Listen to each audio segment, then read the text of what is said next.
So let's start with a little bit of foam rolling with the hips. With my foam rolling or PVC pipe rolling, as you see here, I'm rolling the front, the side, the back part of the hip, and so there's a band that is basically not the bone but directly under the bone. So that's usually the area that I'm hitting, and usually you can find some crunchy parts in there or some more uncomfortable sections, and that's really what I'm trying to roll out. Then I'm moving into the entirety of the glute, so I'm rolling the full glute.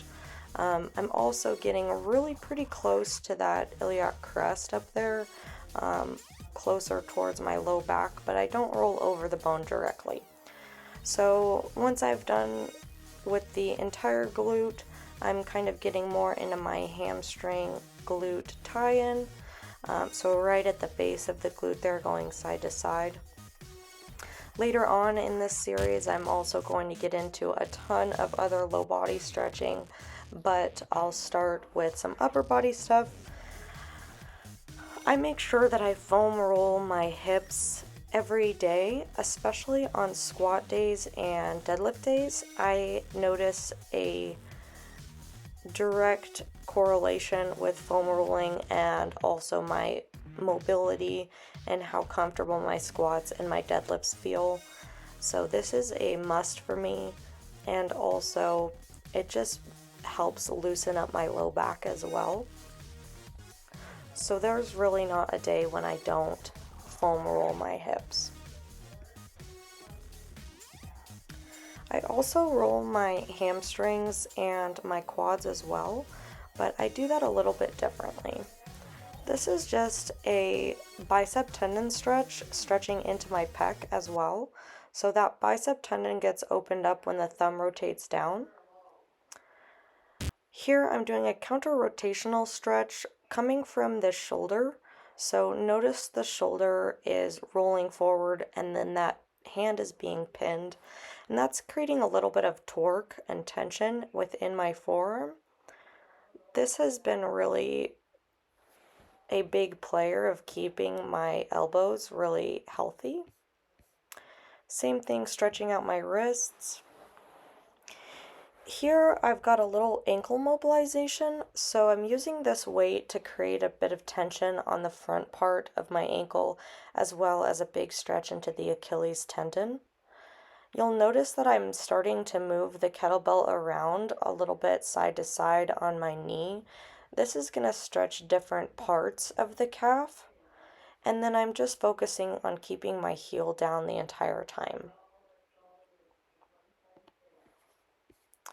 Here I'm foam rolling my tibialis anterior, being cautious of not rolling directly on the bone, but I'm rolling up by my knee and then also down by some crunchy connective tissue by my ankle.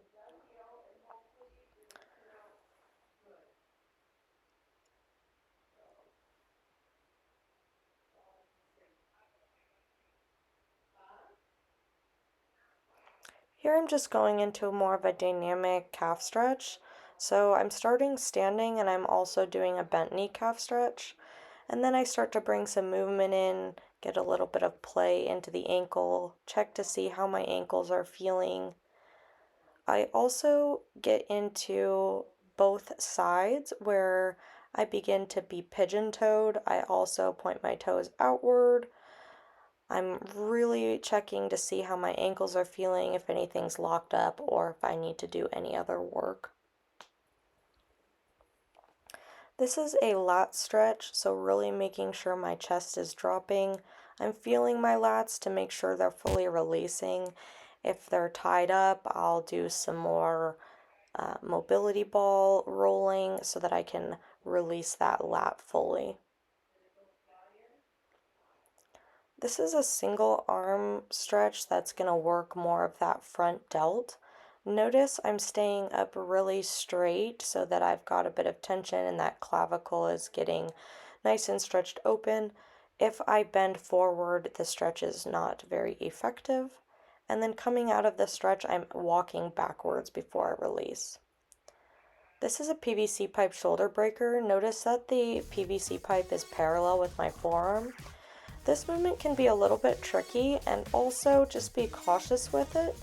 I've done this movement so much to where I like to bring dynamic movement in there. I feel safe and comfortable doing that, really opening up and playing with the shoulder joint, but this might not be the movement for everybody. Banded pass-throughs, I've got a bit of tension on the band, especially through the top position, warming up my shoulder joints to be under a load. This is a counter-rotational thoracic twist. This is a little bit of an aggressive movement, so there's also a variation later on, but basically hooking the PVC pipe, staying up really nice and tall, big chest breath, and also big belly breathing. I'm also moving my head around in there for some dynamic movement. So here's the variation where you can do it on the floor if that movement is too aggressive for you, or if you've got any spinal injuries or anything like that. Basically just being really gentle on the spine, making sure that my chest is staying open towards the ceiling and my legs are dropping the opposite way. Separating kind of the upper body from the lower body. I'm starting with a PVC pipe pass-through to warm up, and then I'm going into a PVC pipe around the world. So with this, it's a full circle movement, trying to get a lot of fluidity in the movement, nice and free. This is going to be a band assist side stretch, so really opening up my lat, making sure that my side body is opening up the top of my hip, really kind of feeling what feels good, opening up that rib cage, making sure that I'm actually opening up, getting a big side stretch. This is a similar type movement, but it's a standing flagpole. Same thing here, it's a full side body stretch, using toe touches as my dynamic movement, and then making sure that that is kind of opening up my rib cage as well. Here we have a wide child's pose, and it's going into a very deep hip opener, and I'm also flagging each side of the legs. I'm doing a little bit of a stretch in between to make sure everything's still feeling well and actually really opening up the hips. Just being cautious with this movement, but notice that my toes are staying together the entire time. Here we've got a really deep quad stretch. This can be modified as well, or it can be done on a wall. Here I'm twisting and counter-rotating after I've felt comfortable in this position. This movement can also be adjusted if your mobility isn't there yet, but this has been really important for my knee health and my overall health in keeping my hip flexors open, making sure that everything's feeling good. We just have a basic butterfly stretch with the dynamic movement being the knees going up and down with a little bit of soft, gentle pressure on the knees to just check to see how my hips are feeling. That kind of helps me determine side to side what each hip feels like that day. This is going to be a pigeon pose. Notice with my knee in this position, my foot stays flexed the entire time. This is going to help protect my knee joint in this position. My back leg is extended straight back behind me. And then my dynamic movement here is my chest lowering towards the floor and also coming up. Just really feeling this movement, making sure I'm opening up my hips.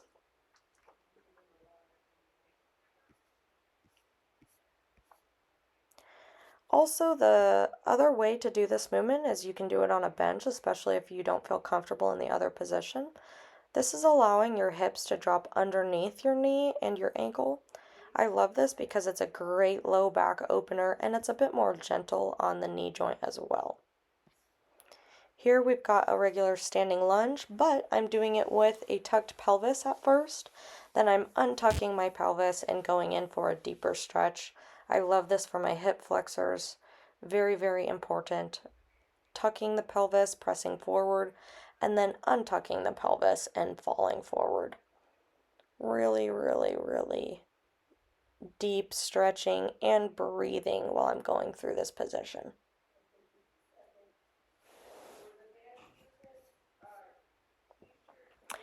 Our last movement is just a standing hamstring stretch, with the dynamic movement being walking out the knees, really stretching into the low back and the entirety of the glute.